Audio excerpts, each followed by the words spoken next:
सुनी सुनी भगवान हरि जन बिहान होके दी यही से बबलू सुनी सुनी भगवान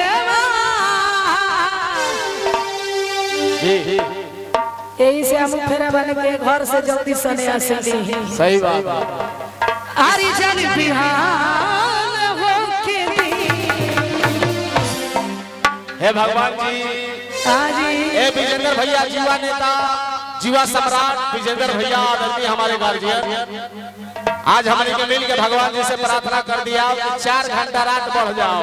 ना बाबा ऐसे की पारो की हमने के सामने बारी आज इनका के छोड़ के जाएंगे नहीं थे हम तो भगवान से कहते हैं भगवान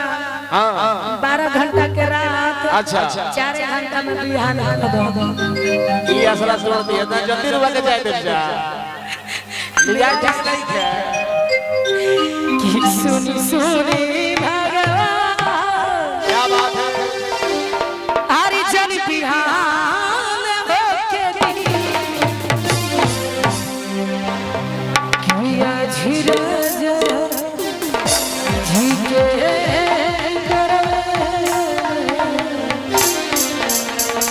अच्छा